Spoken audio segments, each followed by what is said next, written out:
In a cozy little village, nestled deep within a magical, sun-dappled forest, lived a tiny squirrel named Squeaky.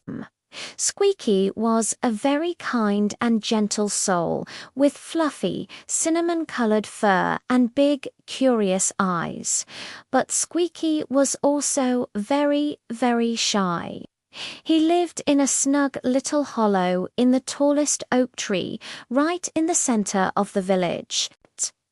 From his window, he could see everything. He saw Barnaby Bear giving honey cakes to the Badger twins. He saw Penelope Rabbit helping old Mr. Tortoise carry his groceries.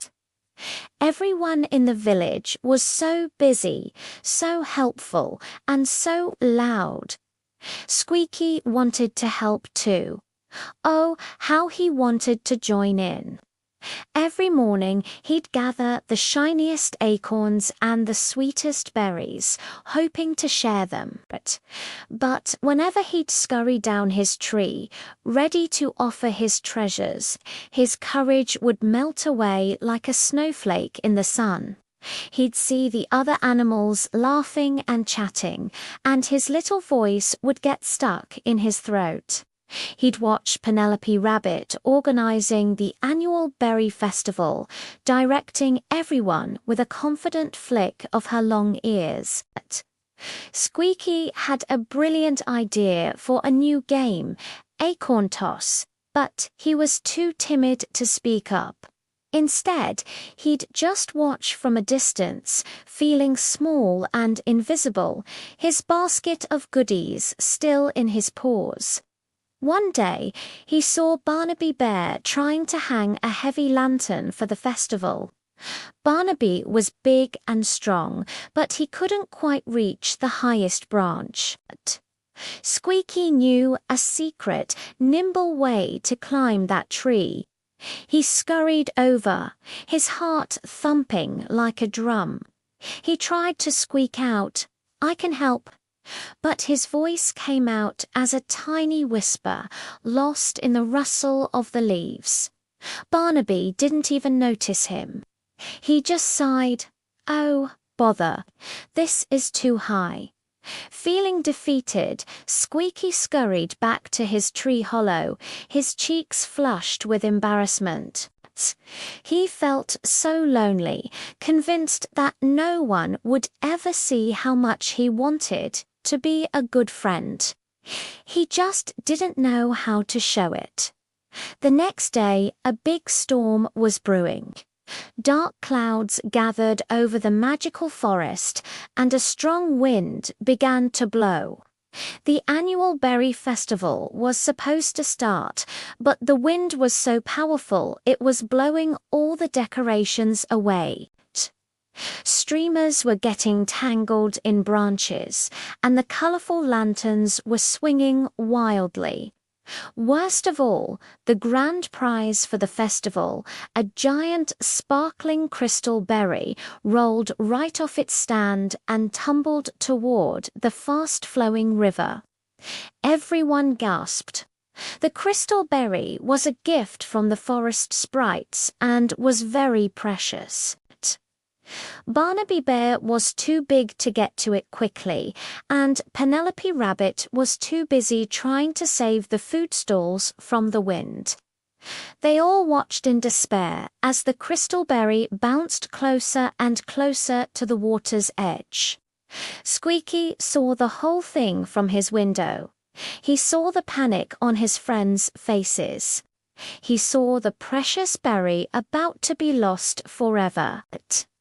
In that moment, something inside him changed. His fear was still there, a little flutter in his chest, but his desire to help was much, much bigger. He didn't think about being shy.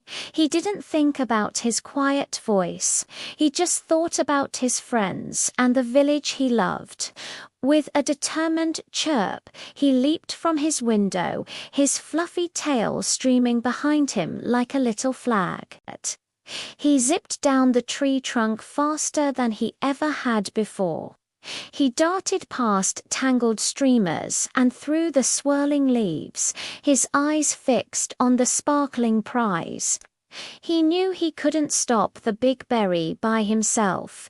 He was too small. But then he saw a long, sturdy vine hanging from a tree branch right over the riverbank. It was the same vine he used to swing on when no one was watching. An idea sparked in his mind.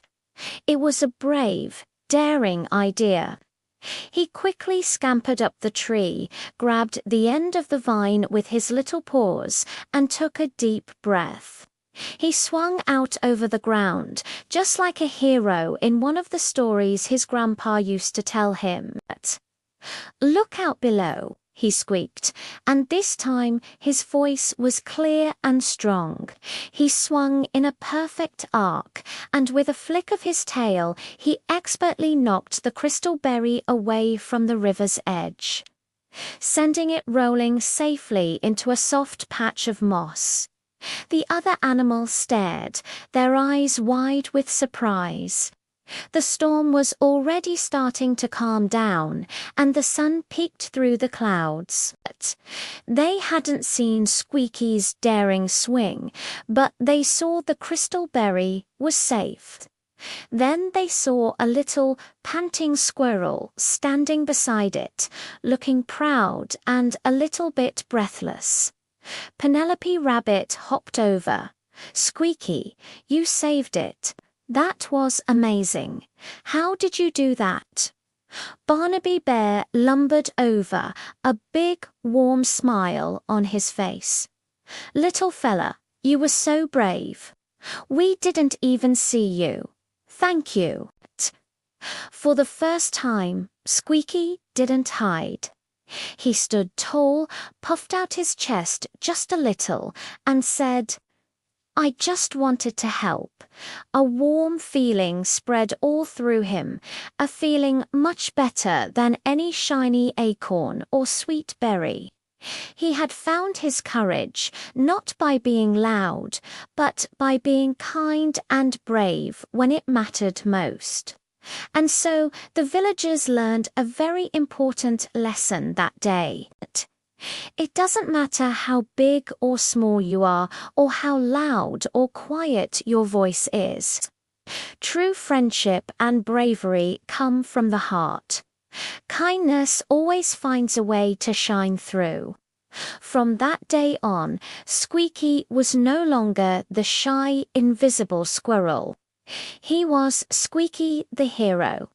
He still had a quiet voice. But now everyone listened carefully when he spoke, because they knew he had wonderful ideas to share. He taught everyone his acorn toss game, and it became the most popular event at the Berry Festival every single year. Squeaky, Barnaby, Penelope, and all their friends worked together to make their village the happiest place in the forest. They learned that everyone has a special gift to share, and when you combine your strengths, you can do anything. They laughed, they played, and they always looked out for one another, a big, happy family in their magical home. And Squeaky, the kind and brave little squirrel, was the happiest of all because he had finally found his voice and his place among friends.